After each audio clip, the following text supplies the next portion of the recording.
Hello and welcome to Mark's Side of the Ring. I am your host, Nick Fiorentino, and alongside me is my co-host who's with a fresh tan, Fred the Core. Fred, how we doing, buddy?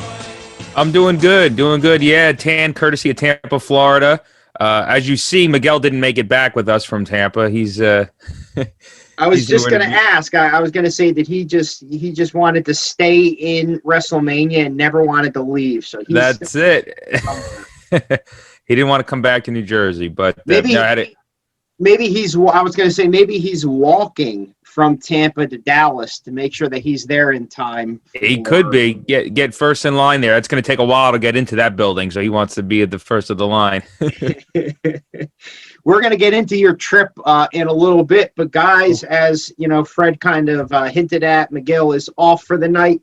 We do have a third man, but it is not Hulk Hogan. We have Marc Malusis from WFAN joining us in about 20 minutes to go over his opinions of WrestleMania and his thoughts. And of course, you can hear Marc Malusis with Maggie 10 to 2 on WFAN as part of Moose and Maggie. So great show that they do on WFAN, and we're excited to have them on here. But for now, it's just you and me, buddy. So you ready to get going? Yeah, let's do it. I think I'm the only one drinking. I was inspired by Jericho's Broken Skull session, drinking vodka straight. So I figured, fuck it, I'll do the same thing. There you go. Yeah, the old yeah boy. I think Jericho likes to coin them as just straight That's vodka. it. Apparently, he felt like he didn't get as drunk and belligerent when he was just drinking straight Grey Goose, but still would run into plenty of trouble. So, but I digress. So, guys, thanks for joining us. We've been off on sharp bets and fantasy sets, but you could still check out the TruExact show that drops every Friday. And you could check out all of our merch, which I think Fred is rocking. One of our Mark's Side of the Ring shirts. There you go. Which you can. There you go. And I got the mug here. Mark's Side of the Ring. I like it. I got the mug here, guys, for anybody watching us on YouTube. You can check it out on TruExactRadio.com. You can find all of our merch, our archive shows, at least the most recent ones, but you can check out all of our shows on YouTube under the TruExact Radio channel. So without further ado, Fred, the one thing I wanted to get into, and trust me, for anybody that likes this show, we will get into The Fiend. We will get into Sasha Banks and Bianca Belair. We will get into what you gonna do, brother, and how nobody needs to see that man again. But we will get into all that. But first and foremost, what I wanted to talk to you about was, how was the trip, man? Oh, it was a great time. Had a lot of fun. We went on Thursday, and we came home on Tuesday. So we booked it like it was a normal WrestleMania with all the events, because when we booked it, we weren't sure if they were or weren't. So we figured out, well, what the hell, we'll just book it. And it ended up being fantastic because it gave us so much time to just hang out, explore the city, spend a lot of time at the bar. And so Thursday night, man, we hung around. We ended up finding the hotel that they were staying at, which was not far from where we were staying. So we hung out there at the bar a little bit. Went to Burns Steakhouse Thursday night, which unfortunately we missed the Bellas by a few days. They were there having lunch or dinner the week prior when they did the Hall of Fame. Oh wow! Filming, yeah. We knew we were going, but they posted on their Instagram at Burns because the Hall of Fame was like pre-taped. Sure. And I was like, I wish they would have been there when we were, but what you can do. But excellent steak, great place. Yeah, and we just had a great time. It looked like you guys had a great time, and obviously I got text messages throughout, and I got to be honest, I know we didn't know each other at the time, but I always love when WrestleManias are on the East Coast because the text messages I get from Miguel are on the same timeline that I'm on. I'll never forget WrestleMania 31, getting text messages from him at times where I would be waking up to multiple text messages of Miguel with, this wrestler, Miguel with this superstar, and I know you guys met quite a few superstars there. I know you missed out on the Bellas, but you did meet quite a few superstars. And I'm not even talking about at the Access, not the Access, but whatever they call it, the Fan Fest that they had where you guys were able to meet some people. So take me through some of the stories. You said you were at the hotel. Who'd you run into? Did you buy someone a drink? How'd that all go? Yeah, so from the first day, from Thursday, we were there outside at the bar, not even expecting to see anybody. We didn't think anybody was going to come out. And then the next thing you know, we saw Bailey was the first person we saw. She was by herself. talked to her a little bit, offered to get her a drink, but she couldn't. Tried again later on that night. She had already been drinking at that point. She was having quite the good time. So I never got a chance to get her a drink, but we met a ton of other guys, a lot of the referees, a couple of the announcers. We even met Peter Rosenberg Sunday night. We met Peter Rosenberg, who's infamous from Hot 97 and, doing stuff with WWE and obviously the former 24/7 champion. The former 24/7 champion. Yeah, it would have been cool if he saw him and he was still the champion. He would have had the belt on, but yeah. So we met a ton of people. I was sitting next to Michael Hayes at the bar. Ironically, he wasn't drinking, which was shocking, but he was on the clock. He was just pounding down oysters real quick. You could tell he had like literally 5 minutes to eat. And so that was pretty cool. I didn't even ask for a picture with him. I played it cool. I just sat there and chatted for a couple of minutes. Got a picture with Dory Funk Jr., who I was surprised to see because they didn't really bring people in this year. It's not like other years where they bring everybody in. They do access signings. So I was kind of surprised he was there, but I was like, oh, wow, let me get a picture with him. Yeah, for sure. And, now, I saw some of the pictures. Take me through. Yeah. I saw one of the first pictures that I saw of you was you and Shane McMahon. So you obviously ran into Shane O'Mac. So how was that?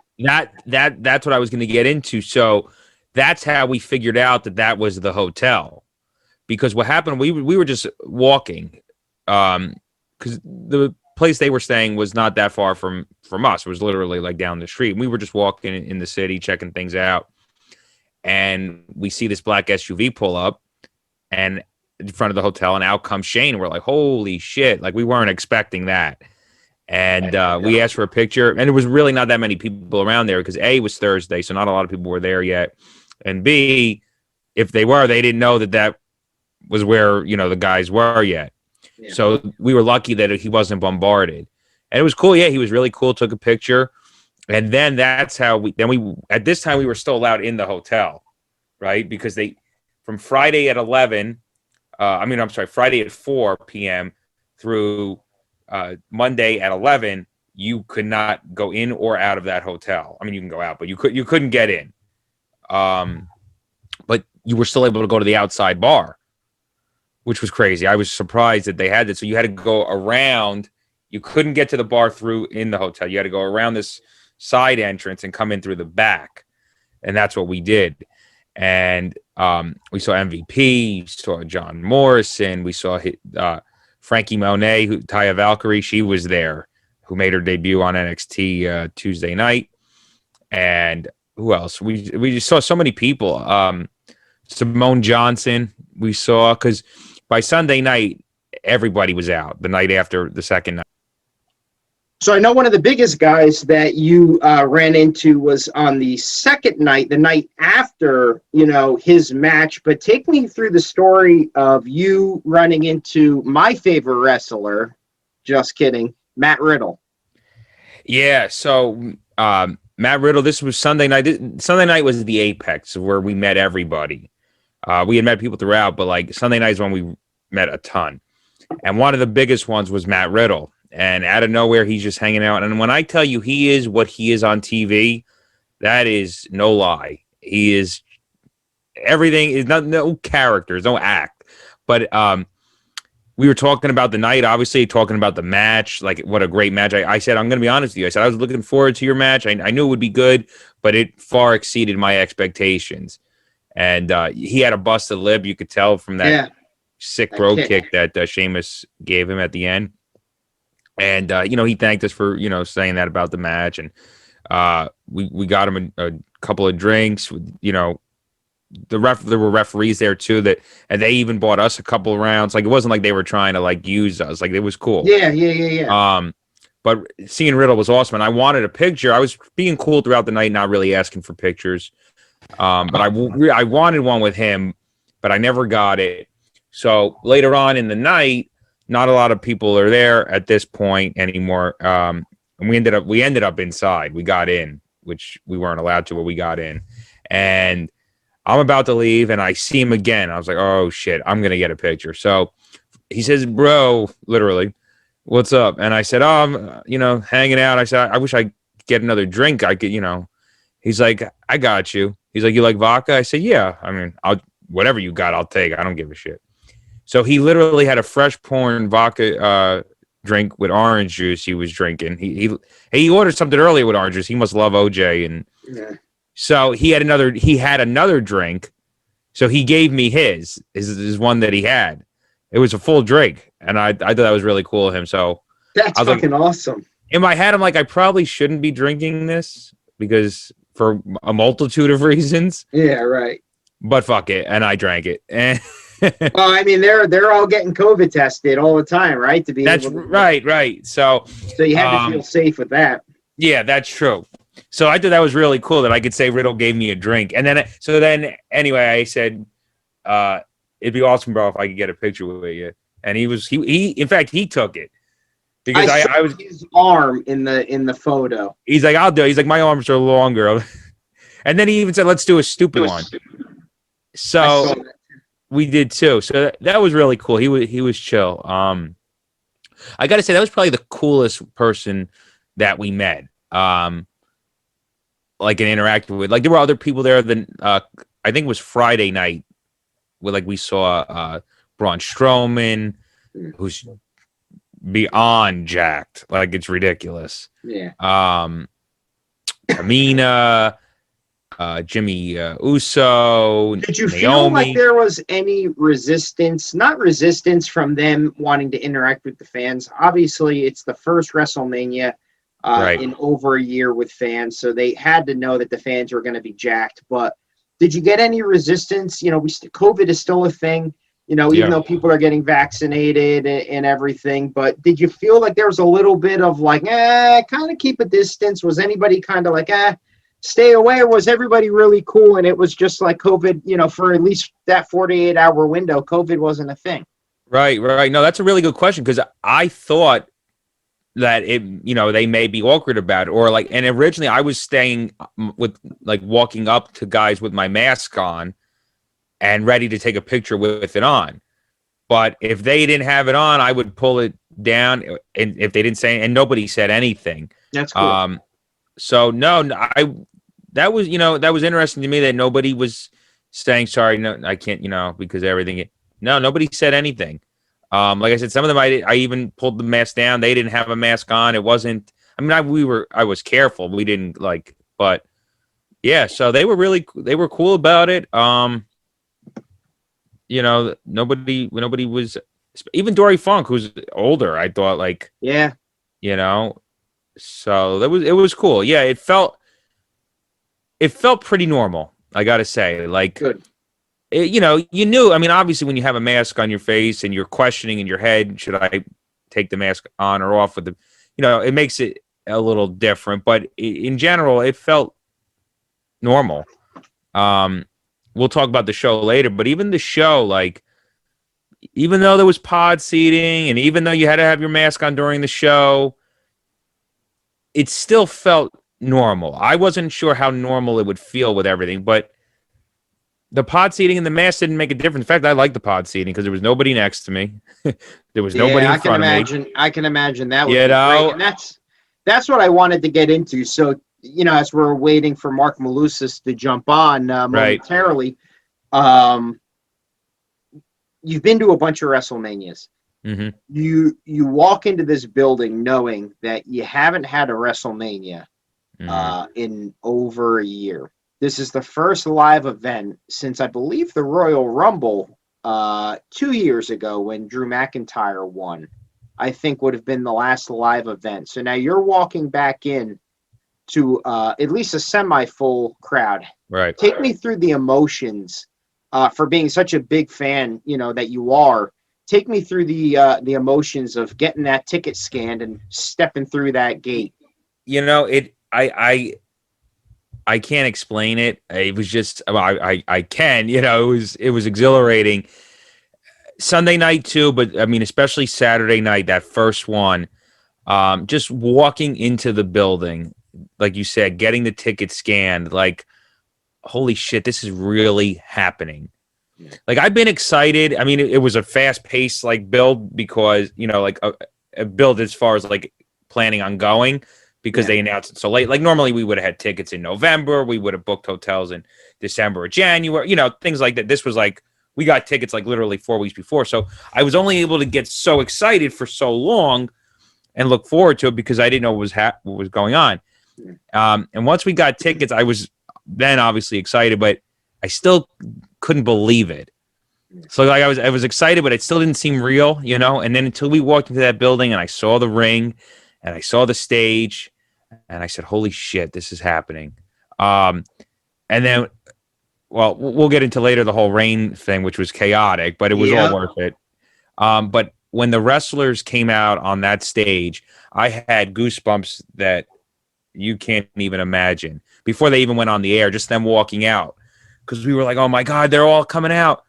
And between that, Vince doing that little speech in the beginning, which gave me chills, to America the Beautiful, which always, gives me chills down my spine, to that amazing video package. I mean, I had a tear in my eyes. I couldn't believe it was happening. Like, at this point last year, it seemed like the world was ending, WrestleMania was taken away from us within 3 weeks before we were supposed to go. So, and then they haven't had any shows since. So it was like, even though it was for only the 2 nights, maybe that made it even feel more special because it wasn't like they were going back yet, like full time was just, this is it for now. So maybe, that was cool to know that I was there for that. Well, I'll say this, the rain aside, which, obviously nobody can control, although there were plenty of comments on Twitter saying that Vince McMahon can control the rain. We know that that's obviously in jest and he can't. And I know I've been super critical of Vince McMahon in recent years in terms of when he comes out, because not so much that I don't want to see him, but it's how much older I feel seeing the way he looks now. This is not the same Vince McMahon that was doing commentary. This is not even the same Vince McMahon that was feuding with Stone Cold Steve Austin in 96, 97, and throughout. But I felt watching it on TV, the intro, I felt like the wrestlers coming out was a great touch. I thought that the Vince McMahon speech was awesome, but I love the fact that they play America the Beautiful. Marc Malusis is in the waiting room ready to jump on. Oh, perfect. I've always been a fan of America the Beautiful over the Star Spangled Banner. Me too. So I love that Vince McMahon jumps in and gets right into that. So. Joining us right now, you can catch him Monday through Friday from 10 to 2 with Maggie on Moose and Maggie on WFAN. You can also see him on SNY. You can follow him at Twitter at Marc Malusis. Mark, thanks for joining Mark's side of the ring. You're an official Mark. You're the third man, but you're not Hulk Hogan. How you doing, man? No, I'm not Hulk Hogan. What's up going on, guys? Happy Thursday. How have you been? All right, hanging in. How's everything going? Everything's good. Aside from the weather today, everyone's good. Family's good. Sports are, rolling right along. We're getting closer and closer to playoffs in hockey and basketball. Baseball's rolling. So wish the Yankees played a little bit better. You've got your Mets hat on. So they look really good against the Phillies aside from the rain out today. We'll see how they do with Jake on the mound Friday against Colorado. Well, I was going to say, and we'll get into the wrestling, I promise, in a minute for all of our wrestling fans, but I went to the mall today, grabbed some Shake Shack, turned on the radio just in time to hear you say that the game had been rained out. So I had my whole afternoon ruined. I was off today from work. I was going to catch Jacob deGrom lose a 1-0 game, and of course, I couldn't do that, but I got to listen to you guys, break down that news. So. Yeah, unfortunately. But, I mean, the weather today was terrible. I know nobody cares to hear about people talking about weather, but the weather was terrible. They should have banged the game earlier in the morning and not open up the gates, allow people to come into the ballpark. But at least they learned from the mistake on Sunday and didn't try and start the game. What they did with Strowman, that was embarrassing. So they learned from that, which is a positive. But, they'll have a doubleheader late June against the Philadelphia Phillies. You're going to see them a lot. But the teams look good the last 3 games. Absolutely, and even though they've only played quite a few 5-3, they're still first place New York Mets for at least right now. I'll knock on wood saying that. So there you go. Fred got through his little rain delay. Fred was actually at WrestleMania, so we were just kind of talking about that for a little bit. He got to sit through that rain delay, but we were just talking about how it felt being there with the live crowd which was pretty awesome for him. Yeah, it was tremendous. Yeah, I can't explain it. Yeah, I mean, Fred, I'm curious. I mean, because I was sitting at home watching it, and I can only imagine. And we've all watched wrestling now, where you have the monitors and everything like that. Initially, I mean, WrestleMania last year was such a surreal experience with nobody, and they're doing it to see fans back in attendance, even with a little bit of the rain delay. How was it being down there for WrestleMania? It was awesome. It was awesome. I mean, just even from walking into the building, having them scan that ticket, like knowing that this is happening, it's real, and getting into our seats, having to evacuate our seats, but and then get back to them. But just seeing other fans. I mean, the first thing that when they started the show on Saturday, with the whole roster coming out, it was just incredible. We had goosebumps, and it just you could tell everybody. All the fans were hyped. The wrestlers were extra hyped just because it's the first time they're performing in front of live people in over a year. So it was an incredible experience. That's awesome. I'm jealous, man. That's great. That's fantastic. Yeah, and it went. Besides the rain, it went smooth. So, night 2 there was no hiccups with the weather. Moose, I know you're a big time wrestling fan. Have you ever been to a WrestleMania? No, that's one I've never been to. When they've been at MetLife, I've not been over there in Jersey. I've been to a couple of SummerSlams. When one that was over at the old Brendan Byrne Arena, I was at an event, pay-per-view event with Mankind. I went to a pay-per-view event up in Albany when I was in college. I think it was a Hell in the Cell. And did a couple of Raws when they used to be at the Syracuse War Memorial when I was up in school as well. But no, I've not been to a WrestleMania. That's kind of one of those things on the bucket list, right? So it's like the Super Bowl of wrestling, one of the things I've always wanted to go to, but I've not had the time, or I really haven't had the time. And when I thought about going, we had a family, it was just kind of didn't really match up. But one of the things I definitely want to do. Awesome. Yeah, I can't recommend it enough. Yeah. I'll start with that. So, what were your overall thoughts of WrestleMania night 1 and night 2? I mean, did you have a favorite night between the two? Take me through that. Yeah, I think I enjoyed Sunday a little bit more than Saturday. Okay.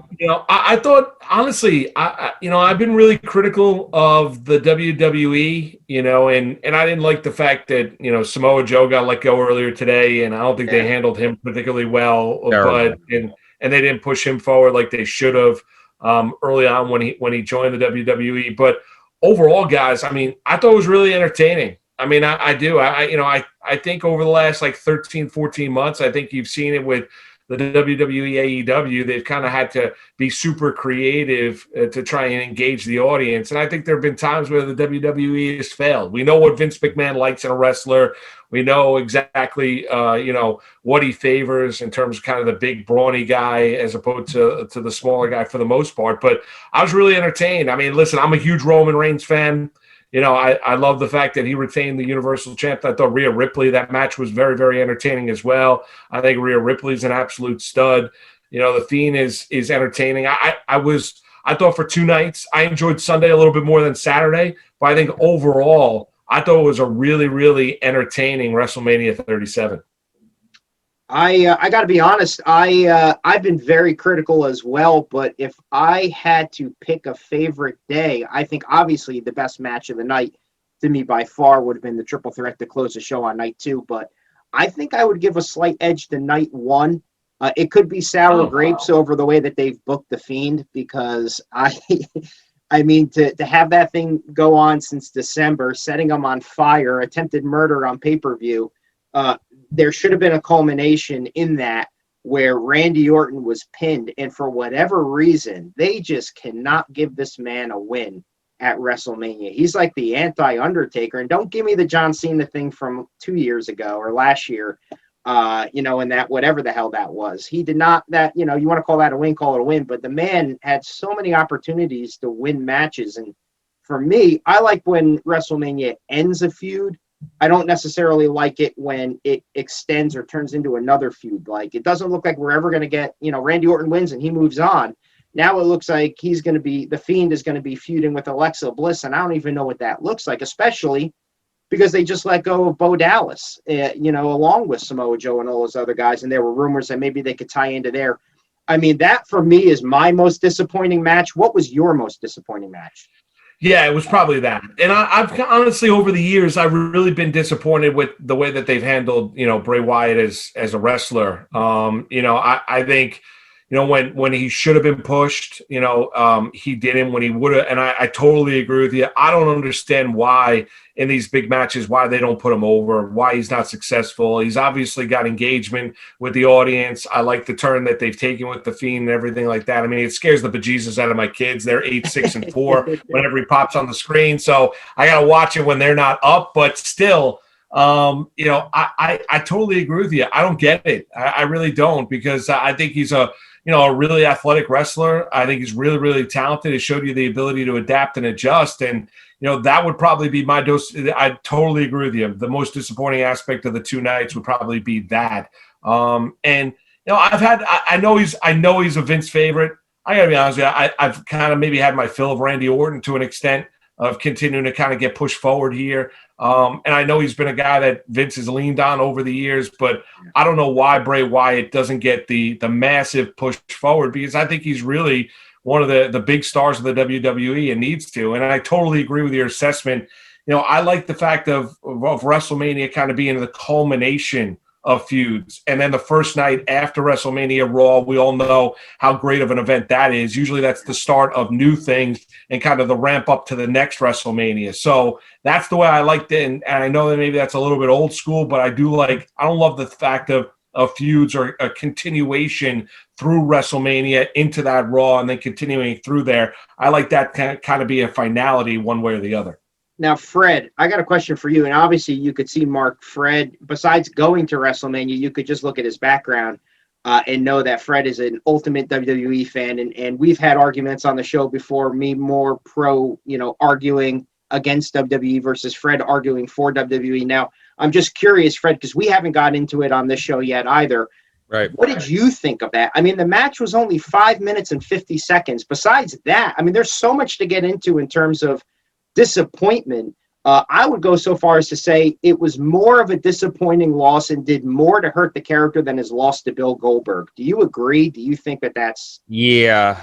I'll tell you what, I really thought for sure Bray Wyatt was going to win this one, especially in a rematch from their match a few years ago at WrestleMania. I said, he's rewriting this wrong tonight. And the fact that they had such a short match, if they had this long, drawn-out match, which I think is what it deserved with the buildup that they've had, and then you do the Alexa turn on him, okay, maybe that would have been a little bit better. But the match was so short, and it was like it happened out of nowhere, and then it just felt flat. Like you didn't even care about Alexa turning on him because you were like, what's going on? Like, it's over? That's it? So, I mean, it was so anticlimactic, and it could have been so much more. I mean, even if Bray didn't win, they could have had Orton still win. I wanted Bray to win, but if they wanted to do the Alexa turn, but have it be later on, like after this long match, yeah, I thought for sure this one was going to be good, and unfortunately, this was one of the only ones that actually disappointed me throughout both nights. Well, Fred, I'm curious, you were there on Saturday and Sunday. How many WrestleManias have you been to? This one was my 10th. Wow, 10 WrestleManias. All right, so where of the WrestleManias that you've been to in person, where would you rank this one of the fan experience and kind of the impact? Because being there is clearly different than sitting at home watching on the Peacock network. But right. What would you put it in terms of your experience there, watching it, feeling the energy? Did you think Saturday and Sunday was one of the better WrestleManias in quite some time, or one of the better ones that you've seen in person? Yeah, I mean, I have to say, I may have been to other ones that had more marquee stars, bigger matches maybe, but with the circumstances that we were in, through everything with this pandemic and this being the first show and the emotion that was there, this has to rank up there as one of the top few that I've been to, just because of the circumstances. I said going into this show, I said they could have put anything on this card and it still would have been tremendous, just because it being the first show in over a year, it felt so special. And it was such a, fun experience. where they didn't need to go all out on the card because the fans were kind of the stars of this one. I like to say, you know.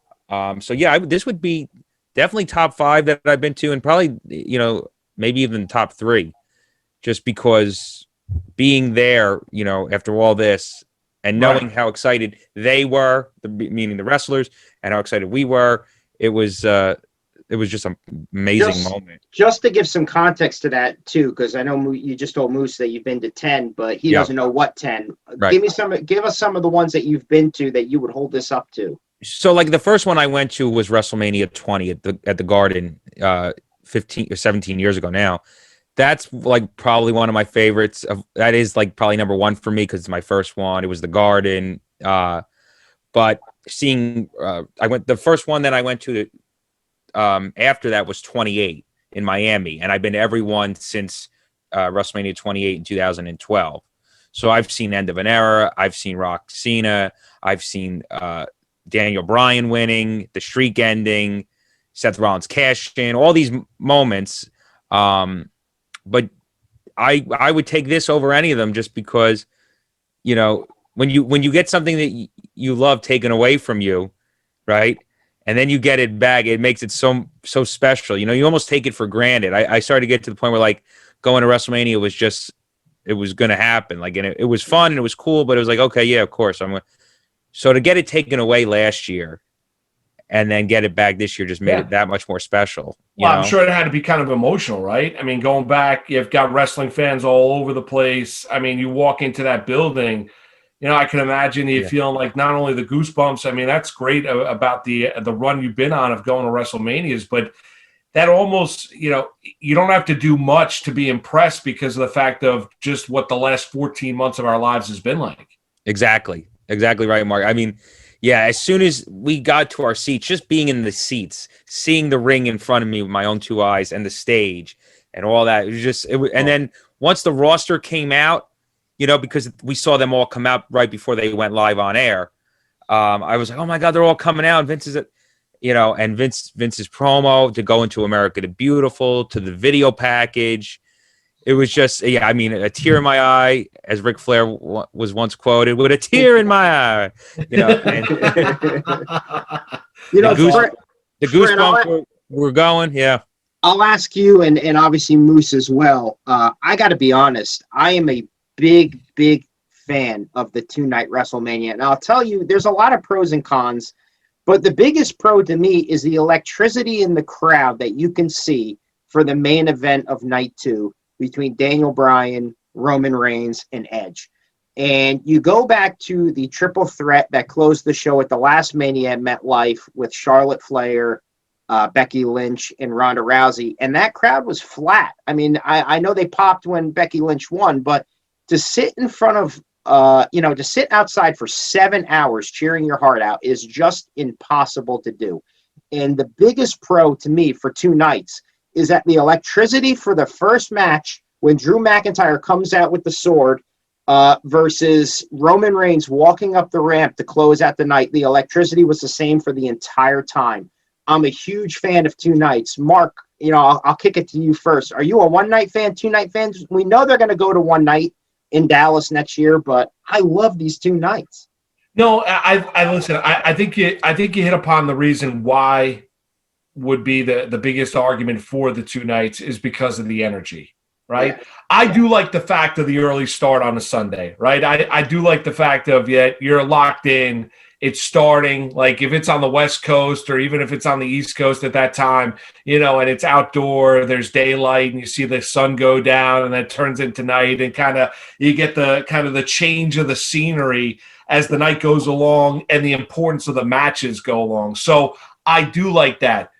But I gotta be honest with you, there at the end of it, when it's a 1-night event as compared to a 2-night event, you're drained at home, right? I mean, because it's a lot of wrestling, it's a long commitment. You're sitting there for hours, as you mentioned. You know, you're sitting there for 6 hours, 5.5, 6 hours. By the end of the night, you know, I'm not in attendance. I'm just watching from home. You know, there's sometimes where you're like, oh my God, I can't believe this is still going on. Now, you love it because it's a tremendous event. But you mentioned about the energy in the crowd.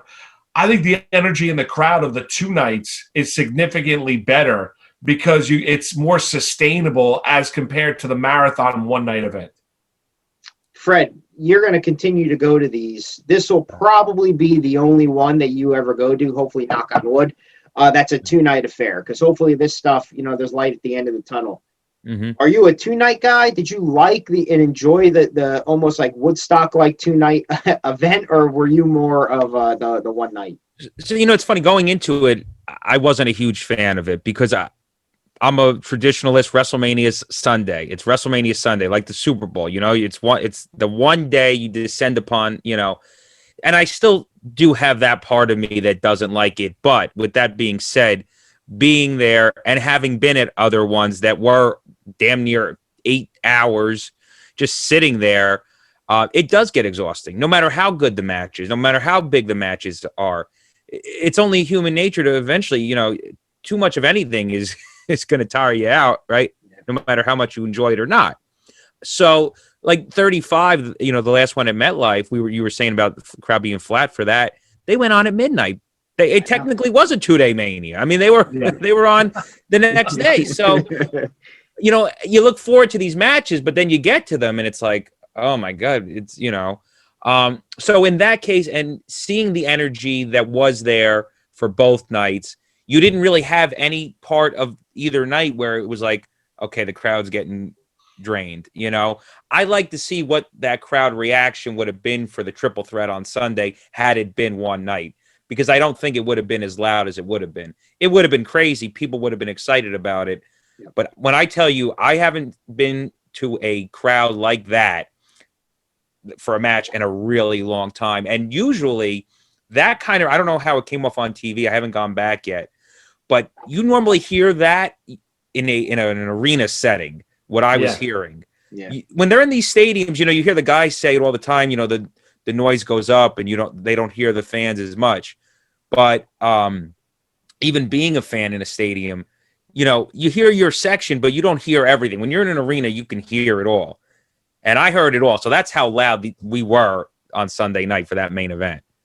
So I think maybe, the 2-night idea is not a bad idea. I'm also not opposed to the one night.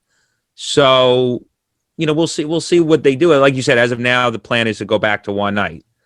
But I hear a lot of people that like the 2 nights, so they may change it eventually. Well, we'll see. It's not just even the energy, but like how much time does Cesaro and Seth Rollins get if they're fitting in 2 Andre the Giant Battle Royals and they're fitting in all of these other things? I mean, it lets matches breathe and it lets things happen at a great pace. I love it for one. Moose, I appreciate the time that you had jumping on with us. You mentioned you're a big Roman Reigns fan. I was shocked, I'll be honest, in terms of you mentioned the crowd at the end of the night. I'm part of the demographic age group that probably wasn't the biggest Roman Reigns fan before he turned heel. Of course, my wife is part of the demographic that loves him, and it doesn't matter what he does. She will love Roman Reigns. But I got to be honest, I thought there was going to be a lot more cheers for Roman Reigns, but there was very loud, noticeable Roman sucks chants throughout that match, which I was pretty shocked, for myself.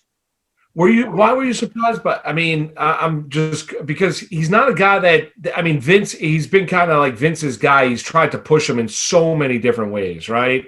And I'm one that I think we all have a respect for what he is as a wrestler, but his character, I don't love his finishing. There are things about him I don't love, but yeah, I do think that I guess I was not surprised by that because I think a lot of people love to hate on Roman Reigns.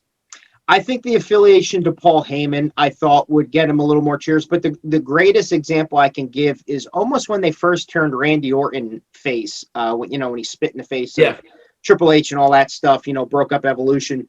And he just didn't get over. Then he becomes the Randy Orton that's vile and kicking people in the head and the I Hear Voices Randy Orton. And he was such a great heel that the fans began to cheer him, and then you obviously saw the WrestleMania, I think it was 26, when he finally turned face and, feuded with Cody and Ted DiBiase Jr., I believe. So sometimes you could be so good at your job that people, usually my age group, 35-year-old male that likes to shit on the superheroes, tends to boo but then cheer because they become such a badass. And I just felt, for me, I thought the tribal chief, he's always had a badass look. He's got Paul Heyman. I assumed there would be more cheers. I also assumed that there would be more boos for Drew McIntyre because I felt like the fans would have kind of turned on him at this point, but they cheered Drew. Here's my question then for you guys would be this. If you're not getting the reaction you thought you'd get with Roman Reigns, what the hell do you do with him now?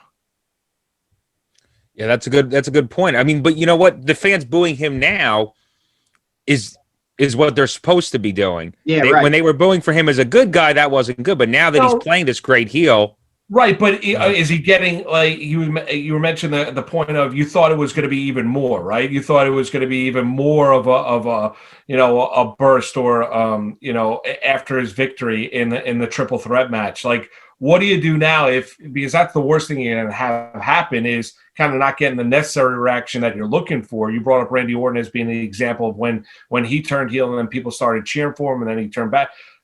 What do you do now with Roman Reigns? Yeah.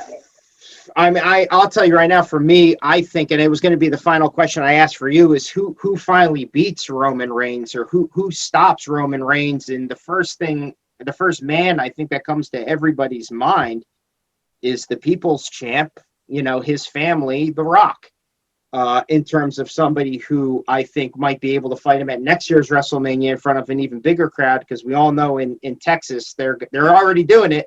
They're going to put everybody right next to each other, and it's going to be a big party at AT&T Stadium. I'd keep him on the heel run. I think he's the best thing in professional wrestling right now, period. To me, when he's on the TV, I want to watch and see what's going on. So I think they just keep him on the course that he's going. I didn't necessarily want him to turn face.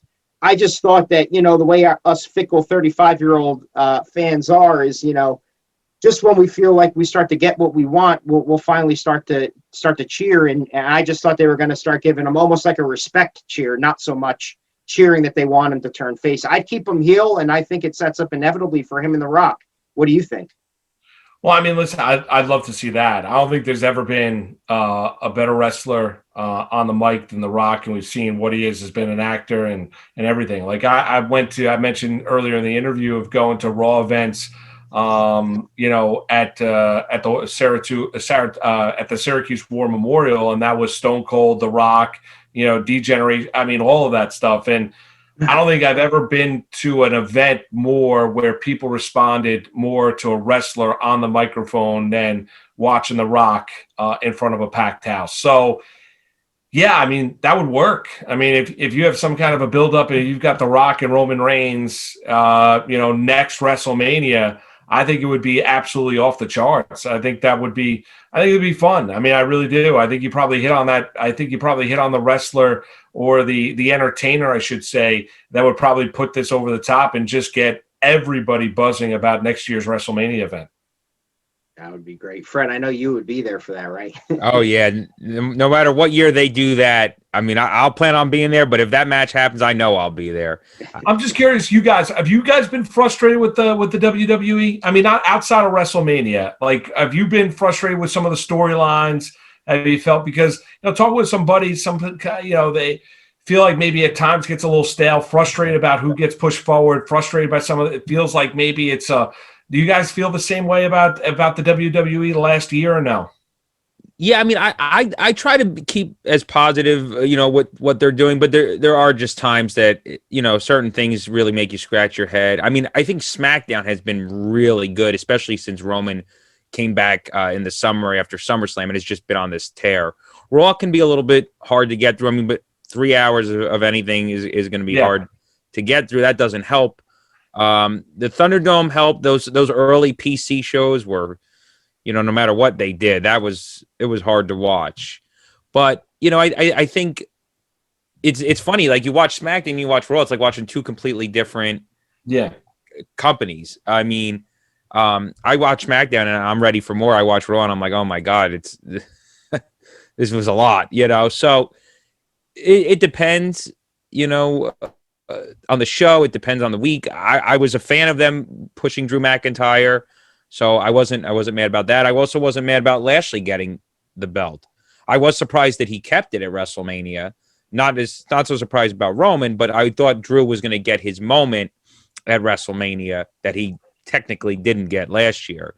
But yeah, well, that's one that you mentioned that, Fred. That's the one that surprised me. Is why do you think Lashley retained the title, and why didn't McIntyre get that victory on over the weekend? The only thing I can think of is because now they're going to have a rematch at Backlash, or this year they're calling it WrestleMania Backlash. But so a lot of times, it's better when the baby face is chasing the title. So maybe they want to keep the chase going for Drew to chase Lashley. But, other than that, I can't think of any other reason than why you wouldn't do that on the grandest stage, especially knowing that Roman was going to keep it. So you knew you weren't changing that title. But for whatever reason, they're keeping the chase going. I wouldn't be surprised if Drew does win it at the next one. But at this point, who knows? They could be keeping it on Lashley like they're keeping it on Roman. They want to build both of them, maybe. Yeah. To Moose's point, in terms of like frustrations with WWE, that would be to me the most ultimate frustrating, because here you have a guy who his culminating moment was beating Brock Lesnar for the title last year. Nobody was there, not even the Thunderdome. No. So now you have him. He's the first guy out, in front of a live crowd. Would have been the perfect opportunity for him to win. So now, fast forward to the next pay-per-view, which is called WrestleMania, WrestleMania Backlash, or WrestleMania Payback. I forget now what it's called, but you had a triple threat match on Raw. Who did you think was going to win at WrestleMania Payback? Like, obviously, it was going to be Drew McIntyre against Bobby Lashley. Again, the pay-per-view is called WrestleMania Payback or WrestleMania Backlash. Right. Who the hell else was going to win that match? So, right. Do some things that are super head-scratching. And to me, the biggest head-scratching thing would be for Drew to win again in front of not a live audience. You missed the opportunity if you were going to give it to him. I would just keep Bobby Lashley as the champ. You talk about the eye test and when Vince McMahon looks for in a wrestler, there is no believable ass kicker with Brock not in the picture than Bobby Lashley, who is a true MMA fighter. Not to mention he's built, as Jerry Lawler would say, muscles where people don't even have places. The guy is a monster, always the most believable, and I'm super happy for him to be the champion right now. I think with MVP, he's just the perfect character. But then here they go and they ruin it. What the hell is Retribution doing involved? It's just they do these things sometimes that it's just like, it drives you nuts. Like, you should have just had Cedric and Shelton Benjamin stay with them. I don't know why they broke them up. They were the best faction on Raw. I don't know. Totally agree. Yeah. And you're right about being critical. That's one thing I've been critical since damn near the beginning is Retribution. That angle has just been, thank God they dropped them now. That was from the beginning. It was like, it was like almost like they didn't know what they were doing the whole time with it, but it's too bad because they're talented guys that are in there, but they got a bad deck of cards. Hand the cards dealt to them. Moose, we'll ask you one final question. We appreciate you jumping on. You mentioned Samoa Joe getting the axe from WWE, which is the biggest head scratching thing ever. Your buddy Nick Costos tweeted earlier today, the worst decision they ever made from a booking standpoint was not having Samoa Joe beat Brock Lesnar at Great Balls of Fire. And I couldn't agree more. Mm-hmm. Where do you see him going? Do you think he goes back to TNA? Do you think he goes over to AEW? Is he going as a commentator? Is he going to finally get back in the ring and wrestle? What's going to happen with Samoa Joe? If I had to venture a guess, why would he not try and latch on to AEW? And why would he not try and go there? I know they're getting a little pushback on time in bringing in some of these older wrestlers. I wouldn't quantify Samoa Joe as being that kind of guy. I hopefully he's able to get back into the ring, but that's what frustrates me at times with the WWE. There are guys that they build up that they kind of, if they don't get the initial push, they kind of fall through the cracks and they kind of got forgotten about. And I think Samoa Joe is one of those guys. So if you ask me to venture a guess, I agree with you. I saw the tweet from Costos earlier today as well, and I totally agree with that tweet that he sent out. It couldn't have been more right.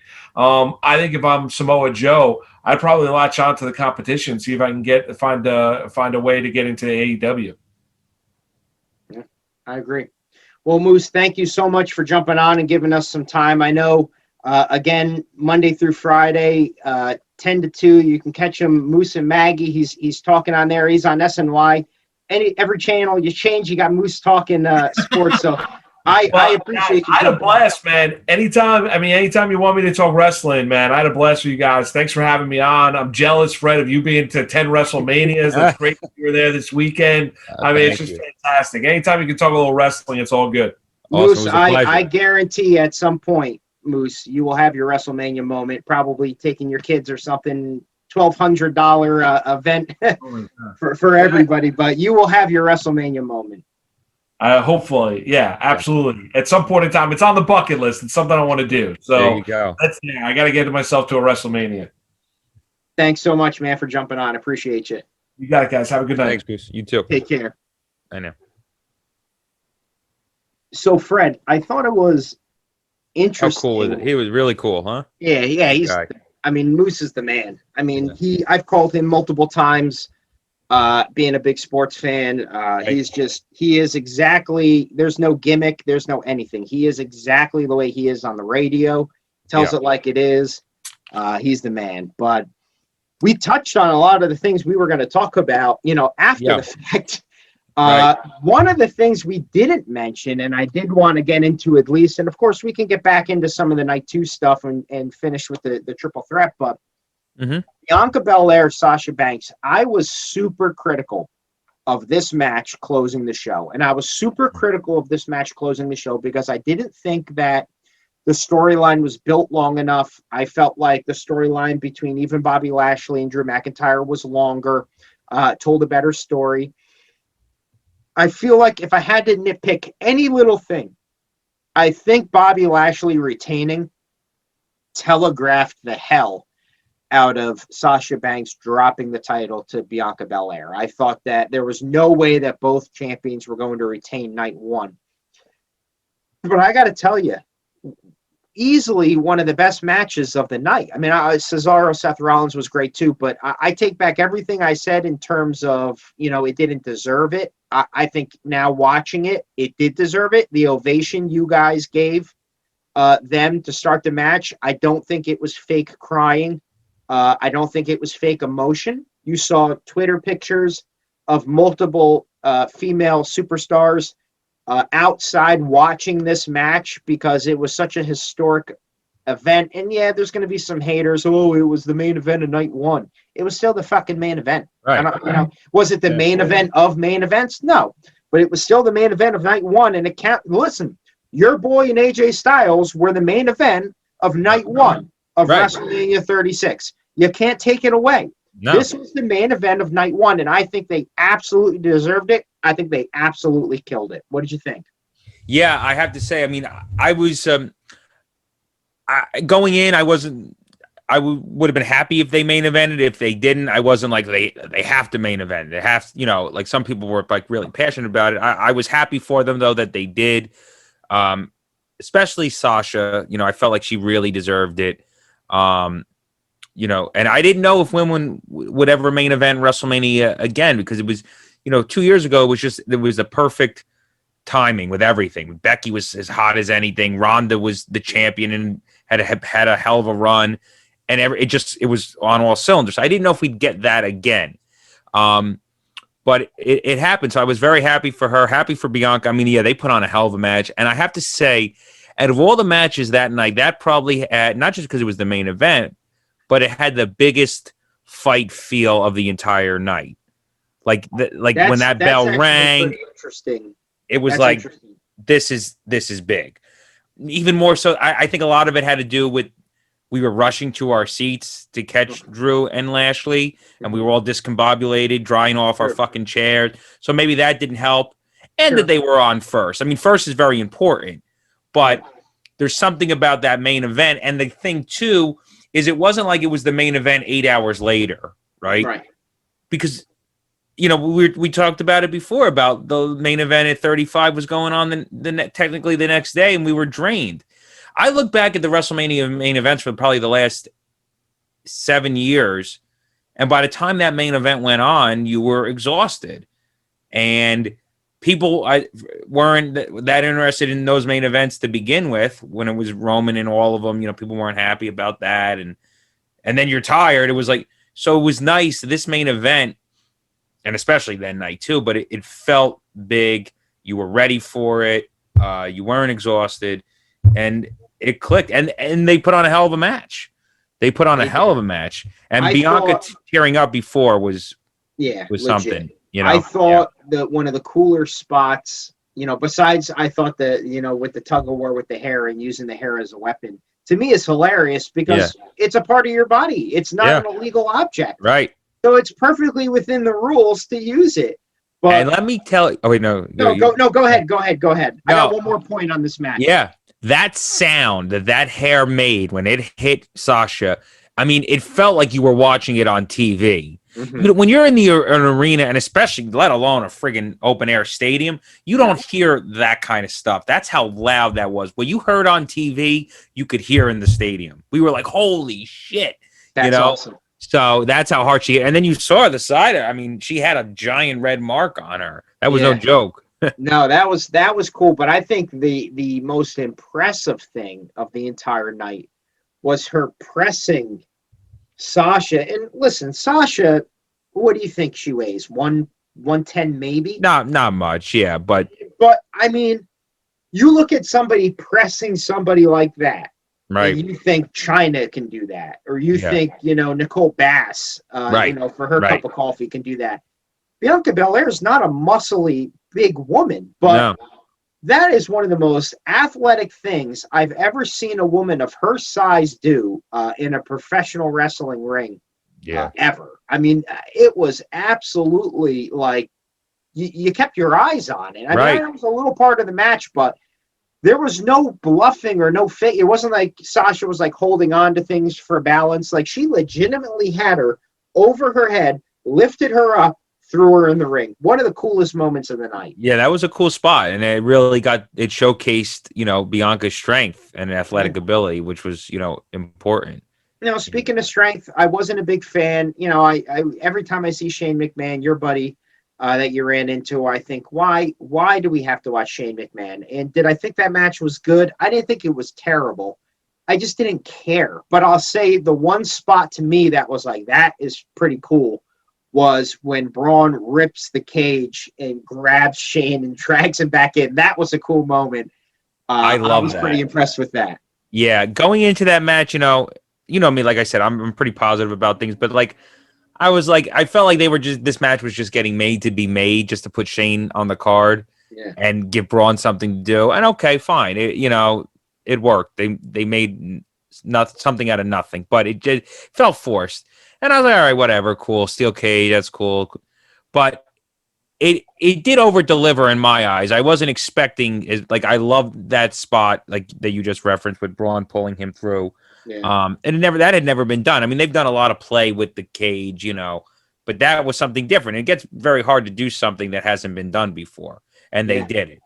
And then, of course, you know, Braun throwing Shane off and Shane flipping down, you know, for the finish. That was cool. So he's always going to do his big bump. It's not that it's not cool, you know, or it's not athletic. It's not like I think it's stupid. The thing to me is when it comes to like the Shane bump, it's not that the Shane bump isn't. It's become the Kofi Kingston Royal Rumble elimination. Every year, like, oh, what's Kofi going to do? How is he going to get eliminated this year? It's like, enough already. We've seen it. It doesn't have to be a yearly thing. And with Shane, it's like every year he's doing something, jumping off something, and it's cool, but like he's not the star. It runs its course. Nobody's paying money to go see Shane McMahon fight anybody. I understand why they used him. You didn't have Brock. You didn't have a lot of the part-timers. He's the only part-timer you had. You might as well use him. Speaking of a part-timer who does not need to be on television anymore, I'll preface everything I'm about to say by saying I was one of the biggest Hulkamaniacs as a kid. Mm-hmm. He was my favorite wrestler, him and the Ultimate Warrior, until the Ultimate Warrior came along.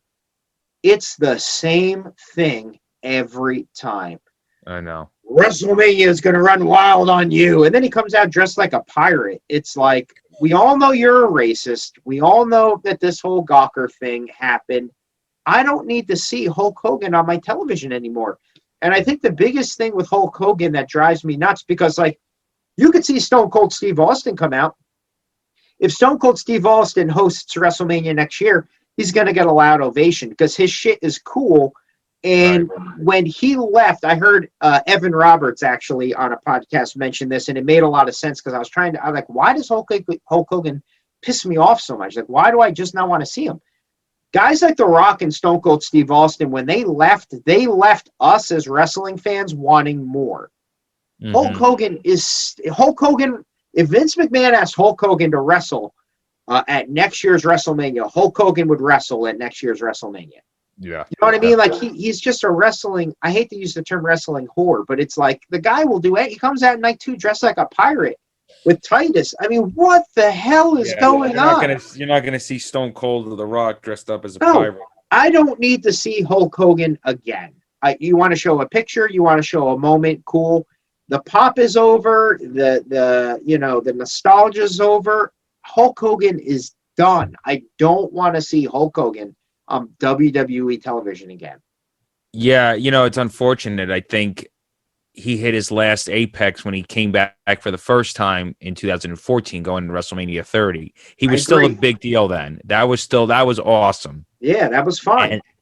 And then he, was out there on and off for a couple of years, and then the whole situation happened, and he was gone for whatever it was, 3-4 years from WWE. And now I just feel like it's unfortunate, but I understand why. But it just doesn't feel right when he comes out anymore. I mean, Hogan always had his detractors, but for the most part, when that music hit, that crowd went ape shit. Yeah. And I was there, and I can tell you, the boos were. I didn't hear any cheers. And so when Hulk Hogan starts getting booed like that, it's bad. I mean, different circumstances, not just like people are sick of him. There's other circumstances there that are contributing to those boos. But regardless of where they're coming from, I think his TV appearances, if none at all, should be very, very seldom. I think that's the one thing that, as we wrap up, I think that's the one thing that, we kind of differed on. And I know, well, I shouldn't say differed on, because I think it's not that you didn't think the fans would hold the product accountable to a stupid idea, but I think you thought, and I don't want to put words in your mouth, so correct me if I'm wrong, but I think you thought that the energy was going to be so high that you've quoted, I think you even said it earlier on this show, that they could have put on anything. You were going to cheer, you were going to be excited. Right. But I truly felt like if they saw something stupid, the fans were going to hold the WWE accountable to stupidity. And I think you saw it with Hulk Hogan. I think you saw it with Bayley. In that whole thing, like to use Bayley in that way and have the payoff be her getting punched by the Bella Twins. Yeah. No disrespect to the Bella Twins, but I don't care to see the Bella Twins. Like I think a lot of people. Right. I mean, I think that was a lot of people wanted Ronda or Becky. Right. And they didn't get either of them. So anything other than them was like less than. Yeah. And again, the Bellas are, very famous and they're Hall of Famers now, and they are a draw. There's no doubt about it. They're a draw, but it felt like a compensation, not compensation. I forget the word I'm looking for, but it wasn't Becky or Ronda. So yeah. It's unfortunate, but I was at least glad that Bayley got involved on the show, even though she got taken out because at first I was like, are you kidding me? They're not going to, Bayley's been so good. How can you not have her on? So whether it was great or it wasn't, I was glad they at least used her in something. But I thought it was going to culminate Sunday with her doing a live ding dong, trying to get a guest. Yeah. And it turning out to be Becky or Ronda, but that would have been awesome. It would have been a hell of a fucking pop. Let me tell you. Yeah, especially Becky. I think Becky would have gotten a louder pop than Ronda at this point. Oh, 100%. 100%. I think when Becky does step foot back into WWE Squared Circle, she is going to get a massive ovation. It's gonna be something. Hopefully sooner than later. Who knows? we're hoping. She teased it a little bit, popping in, I know. That was good. You know, with her situation, it's hard to predict because she's a new mother. We don't know how she feels personally. How, it's not like she's coming back from an injury or something. She could be out another few months. She could be out another few years. We don't. I mean, she's going to get to a point where, she's getting too old to do that. But then again, maybe not. Well, it's come to the final question, Fred. Give me a letter rating for night 1. Give me a letter rating for night 2, and give me an overall letter rating for WrestleMania 37. Okay, let's see. I'm gonna give night 1 a B plus. Okay. I'm gonna give night 1. I gotta be honest with you, I'll side with you. B plus. I think B plus is fair for night 1. And I'm gonna give night 2 an A. And the reason being that main event. That could have been the only match on the entire card. And that main event was between that and Rhea and Asuka. And I honestly, Sheamus and Riddle killed it in my eyes. Owens and Zayn too. Of course, I expected even more, but they only had so much time. But what they did in the amount of time they had was great. But that main event gives it an A. I'll differ with you there. I will give night 2 a B, only because the main event was phenomenal. I thought Rhea Ripley, and Asuka was a tremendous match.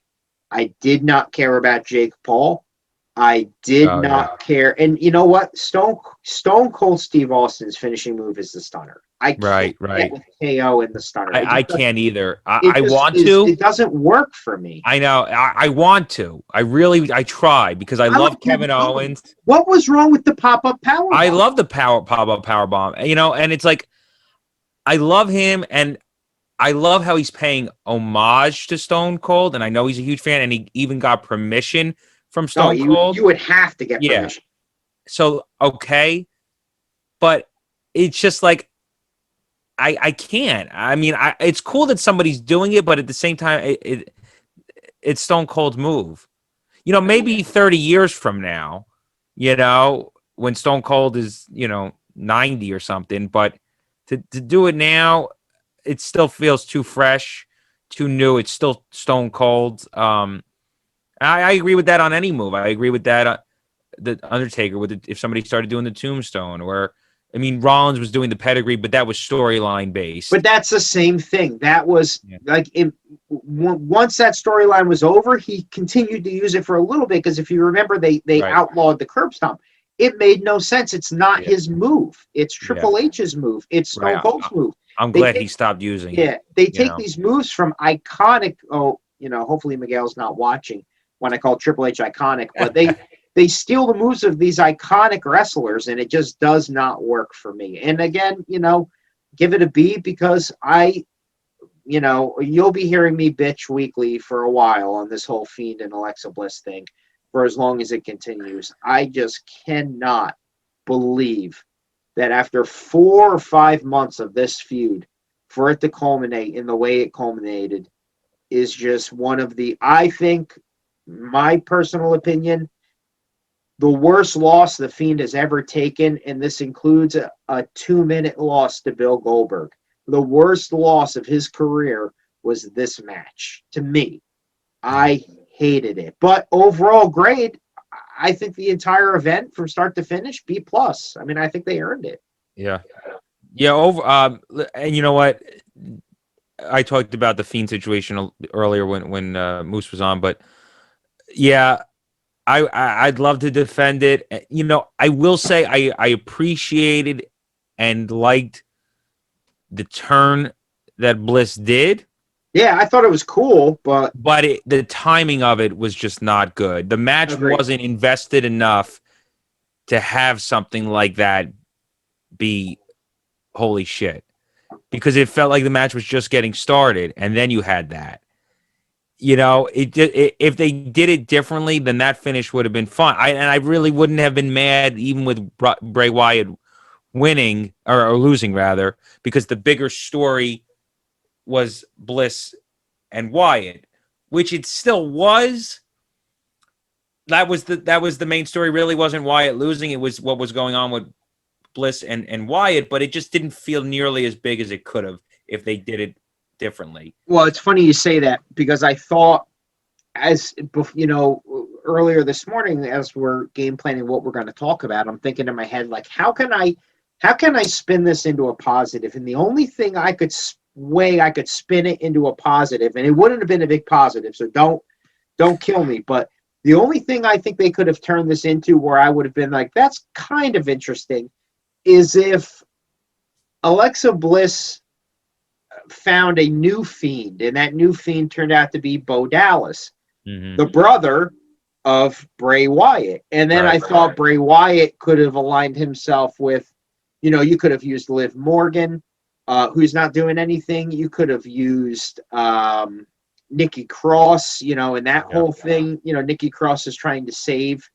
Alexa Bliss. There were different avenues you can go, but they fucked that all up because they just got rid of Bo Dallas. So now that won't even work. So now I truly don't know what the fuck they're planning on doing. But I'll tell you this, I'm probably going to bitch about it. And I didn't get to see Raw yet because we were in Tampa, and then I thought I recorded it, and unfortunately I didn't. Did you happen to see what he said on the Firefly Funhouse? I didn't get to see it yet. I was curious to see if he kind of hinted at his direction now, because. Well, they basically all talk shit about her, saying that, the house is so much, more open, things are so much better now that she's gone. And then they alluded to something new or something big happening. I forget exactly how it ended, but he alluded to, like, I don't want to say the best is yet to come, but they alluded to something coming. But we'll see. We'll see. It's a topic for next week, and next week we will be back, hopefully with Miguel. We appreciate Marc Malusis from Moose and Maggie jumping on today and talking a little wrestling. Appreciate Fred jumping on and sharing his experience at WrestleMania and talking about all of his fun times with Matt Riddle and everything. And maybe just maybe I'll warm up to him a little bit after hearing that he shared his screwdriver with you, which is a tremendous story. But guys, from myself, Fred, you got anything to say? No, I just want to say, I want to thank Mark for coming on, like as you did, and just say that WrestleMania was a tremendous experience, and I'm looking forward to the next one, whenever that is. No, guys, this is Mark's Side of the Ring. This is 2/3 of Mark's Side of the Ring. This is Nick. This is Fred saying, Miguel, have a nice long walk from Tampa to Dallas. But for everybody else, thanks for tuning in to Mark's Side of the Ring.